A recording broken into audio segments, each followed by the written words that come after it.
Hello বন্ধুরা, সবাইকে স্বাগত আমার চ্যানেলে। আমি আবার আজকে চলে এসেছি একটা নতুন ভিডিও নিয়ে। তো সবাইকে প্রথমে জানাই রথযাত্রার অনেক অনেক শুভেচ্ছা। হ্যাঁ, রথ চলে গেছে, কিন্তু আমি এটা রথের দিনকেই আমি বেরিয়েছিলাম, তো সেদিনকেরই এটা ভিডিও, তো সেই জন্যই জানিয়ে দিলাম এখনো উল্টো রথ আসেনি। তো দেখো, আমরা কিছুটা হেঁটে আমরা রথতলায় চলে গেছিলাম। তো রথতলায় গিয়ে এখানে দেখলাম যে রথ টানা হচ্ছে। তো এখানটা খুব বেশি দূর এখন নিয়ে যাওয়া হয় না। আমরা মেইনলি এখানে বাসের জন্য ওয়েট করছিলাম। তো সেখানটা আমরা রথটা দেখে এখানে রথটা আমরা ওইটুকুনি টেনে নিলাম। মানে মা টানলো, আমিও টানলাম, একটু ফটো-টটো তুললাম। তো এখানটা রথটা টেনে তারপর আমরা যাচ্ছিলাম যে আজকে যে কলকাতার যে পুরী বলা হয় যে জায়গাটা, খিদিরপুরে যে জগন্নাথ মন্দির, সেখানটা আমরা আজকে যাবো। তো সেটার জন্যই বেরিয়েছি।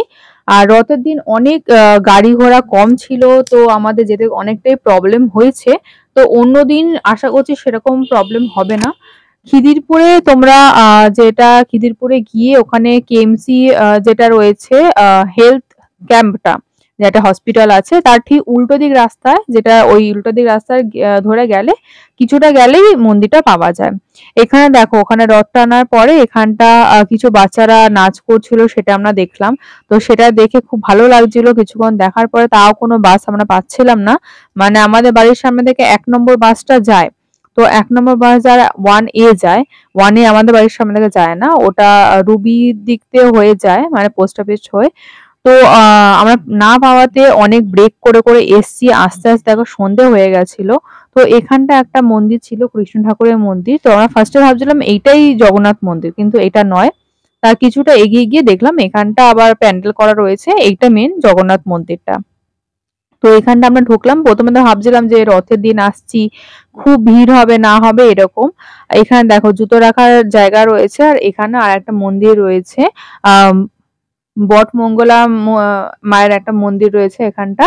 তো এখান থেকে ঢুকে গেলাম, আর এখানে এসে আমি বুঝতে পারলাম এই মন্দিরটা এখনো অনেকেই চেনে না, জানে না, তাই জন্য এই মন্দিরটা পুরো ফাঁকা। ঠিক আছে, এখানে দেখো জলের জায়গা আছে, মানে জল খাওয়ার জায়গা আছে, টয়লেট আছে।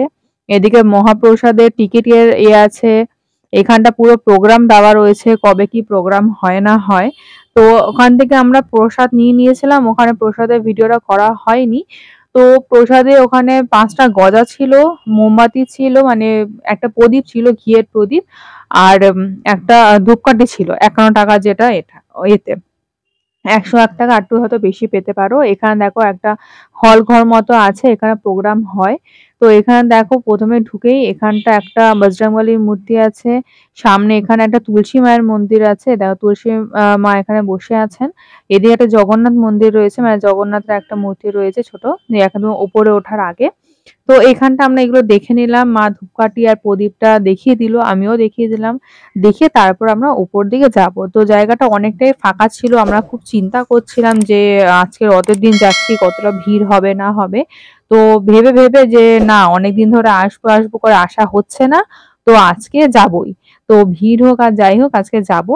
তো সেই করে দেখো চলে এসেছি। এখানে এসে কিন্তু আমাদের মনটা অনেকটাই খারাপ হয়ে গেছিল।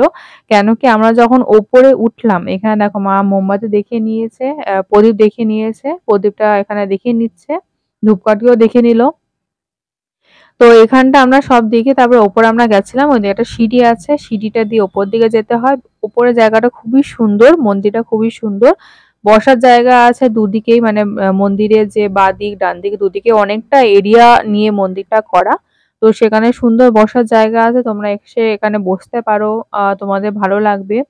তো এখানটা সবকিছু আমরা করে তারপর উপর দিকে যখন গেলাম, মনটা যে খারাপ হয়ে গেল বললাম এই জন্যই। তো ওখানে গিয়ে দেখলাম যে তখন রথযাত্রা হয়ে গেছিল, মানে রথ নিয়ে জগন্নাথ দেব বেরিয়ে গেছেন তার মাসির বাড়ির উদ্দেশ্যে। তো মাসির বাড়িতে এখন বললাম যে ওনাকে হয়তো রাখা হয় ওই ভবানীপুরের ওখানে কোনো একটা মাঠে, যেটা আমরা জানতে পারলাম ওখানে যে প্রভু আছেন, যে ব্রাহ্মণ আছেন তার থেকে। তো ওখানে যে এখানে আমরা ফার্স্টে দেখলাম, আমি তো আগে ফটো দেখেছিলাম, ভিডিও দেখে গেছিলাম। তো এখানে গিয়ে এখানে ছোট্ট গোপাল ছিল, জগন্নাথ দেব ছিল, ছোট ছোট সব রাখা ছিল, কিন্তু আমি বুঝতে পারলাম যে না, হয়তো রথ বেরিয়ে গেছে, কারণ আমরা যেতে তো অনেকটাই সন্ধে হয়ে গেছিল। তো এখানে দেখো জগন্নাথ দেবের বাহনও রয়েছে। তো এখানটা উপরে সব ছোট ছোট দেবতারা রয়েছে, ছোট ছোট ঠাকুর রয়েছে, সেখানেও সুন্দরভাবে জামা কাপড় পরানো রয়েছে, সেটা খুব ভালো লাগলো, তাই জন্য আমি সেটারও ভিডিও করলাম। আর অন্য অন্য যে ছোট ছোট মানে মন্দির, সবকটা ঠাকুরের আলাদা আলাদা মন্দির করা রয়েছে, সেটাও আমি তোমাদের দেখিয়ে দেবো। এখানটা খুব সুন্দর ওপরটা ডিজাইন করা, মানে প্রতিটা দেয়ালের মধ্যে একটা ঠাকুরের ছবি রয়েছে, মানে ঠাকুরের একটা প্রতিমা আঁকা রয়েছে। এখানে দেখো আলাদা আলাদা সব মন্দির রয়েছে, গণেশ ঠাকুরের মন্দির, তারপর সরস্বতী ঠাকুরের মন্দির, সব আলাদা আলাদা মন্দিরগুলো রয়েছে, সেটা আমি ঘুরিয়ে ঘুরিয়ে তোমাদের দেখাচ্ছি। তো এখানটা যেটা হলো, তোমরা যদি আসতে চাও তোমরা আসতে পারো, এখানটা খুব সুন্দর লাগবে। আমাদের একটু মনটা খারাপ হয়ে গেছিল, এখন তোমরা মানে এই মাঝখানে মানে রথের মধ্যে তোমরা আসলে তখন জগন্নাথ দেবকে দর্শন করতে পারবে না, কেন কি জগন্নাথ দেব এখানে নেই, এখন উনি রয়েছেন ভবানীপুরে কোনো একটা মাঠে, বললো ওখানটা রাখা রয়েছে, যেটা আমি চিনি না, তাই আমি ওখানে যেতে পারিনি। তো এখানে আবার সে মনে হয় 17 তারিখ বা 15 তারিখ দিয়ে এইখানটাই পাওয়া যাবে, তারপরে এলে তোমরা দেখতে পারো। তো আমি যখন প্রথমবার এসেছি বলে এতটা প্রবলেম হয়েছে আসতে, আমি চিনতে বুঝতে পারছিলাম না কতটা যাব না যাব। তো নেক্সট টাইম আবার আমি আসবো এখানটা, তখন তোমাদের সঙ্গে আরো ভালো করে সেই জিনিসটা শেয়ার করব। পুরো ভিডিওটা তোমরা দেখো, যদি ভিডিওটা ভালো লাগে অবশ্যই চ্যানেলটাকে সাবস্ক্রাইব করে রাখবে, যে পুরো ভিডিওটা আমি আরেকটা ভিডিও বানাবো, আবার একদিনকে এখানে আসবো, সকালের দিকে আসবো, রাত্রের দিকটা দেখে নিলাম কতটা সুন্দর লাগছে, সকালের দিকে আসবো।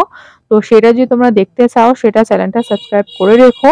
আর যদি ভিডিওটা ভালো লাগে একটু লাইক কমেন্ট শেয়ার করে দিও। আমার এমনি 500 কমপ্লিট হয়ে গেছে, তোমরা এতটা সাপোর্ট করেছো তার জন্য অনেক অনেক থ্যাংক ইউ। আরো একটু সাপোর্ট করো যাতে আমি আরো এগিয়ে যেতে পারি, তোমাদের সঙ্গে আরো অনেক অনেক ভিডিও শেয়ার করতে পারি। এখানে দেখো যেরকম বলছিলাম সব মন্দিরগুলো দেখানোর পরে এখানটা অনেকটা জায়গা ছিল। এটা হলো যে জগন্নাথ দেব রয়েছে যে মন্দিরটা, তার ডান দিকে এখানে আর একটা মন্দির। আর এখানটা দেখো রথে যে জগন্নাথের রথের চাকা আর দণ্ড, সেটা এখানে এনে রাখা রয়েছে, পুরী থেকে আনা হয়েছে, পুরী থেকে এনে রাখা রয়েছে। এখানে দেখো কতটা সুন্দর জায়গা নিয়ে ঘেরা, মানে তোমরা এসে এখানে বসতে পারো, রেস্ট করতে পারো। তো সেই সব এখানটা মানে ভালো লাগবে, তোমাদের একটা পজিটিভিটি রয়েছে সব একটা আবহাওয়ার মধ্যে। তো আমার খুব ভালো লেগেছে, যার জন্য আমি তোমাদের সঙ্গে এটা শেয়ার করলাম। আর কিছুদিন লেট হয়ে গেছে, কেন কি আমি রথের দিন গেছিলাম রবিবার, আর আজকে আমি তোমাদের এটা শেয়ার করছি, দেখে নাও। আবার আমি একদিন আসবো, সেদিনকে তোমরা আবার দেখে নিতে পারো। এখানে দেখো আমরা সব ঘোরার পরে এখানে প্রসাদ দেওয়া হচ্ছিল, তো সেটা আমরা নেওয়ার জন্য সবাই দাঁড়িয়েছিল। এখানটা আমরা যতক্ষণ যাচ্ছিলাম ততক্ষণ অনেকটাই প্রসাদ শেষ হয়ে গেছিল, মানে এখানটা মহাপ্রসাদ যেটা দেওয়া হচ্ছিল সেটা আমরা একটু পেয়েছি, এরকম না যে পাইনি, সবাই অল্প অল্প করে পেয়েছে প্রসাদ। এখানে আমরা খেয়ে তারপর আমরা বেরিয়ে গেছিলাম। তো ভিডিওটা এতটাই রাখলাম, এখানে কিছু ফটো ক্লিক করেছিলাম, সেখানে সেই ফটোগুলো আমি তোমাদের সঙ্গে শেয়ার করছি, ফটোগুলো দেখে নাও। আর যদি ভিডিওটা ভালো লাগে অবশ্যই লাইক কমেন্ট শেয়ার করো, চ্যানেলটাকে সাবস্ক্রাইব করো, বন্ধুদের সঙ্গে অনেক অনেক শেয়ার করো, যাতে আমি তোমাদের অনেক অনেক ভিডিও দেখাতে পারি। আর কি ধরনের ভিডিও দেখতে চাইছো সেটাই অবশ্যই তোমরা সেটা জানাতে পারো। তো এতক্ষণের জন্য এটাই রাখলাম এই ভিডিওটায়, নেক্সট ভিডিওতে আবার দেখা হচ্ছে। বন্ধুরা, অন্য ভিডিওতে চলে যাওয়ার আগে এখানে আমি আগের কিছু ভিডিওর লিংক দিয়ে দিলাম, যদি এখনো অব্দি এই ভিডিওগুলো না দেখে থাকো অবশ্যই ভিডিওগুলো দেখে নাও। ভিডিও যে স্ক্রিনটার মধ্যে আসছে ওখানে ক্লিক করলে ভিডিওগুলো দেখতে পারবে, সেই ভিডিওগুলো দেখো, তোমরা দেখে জানাও কিরকম লাগলো, লাইক কমেন্ট শেয়ার অবশ্যই করে দিও। টাটা।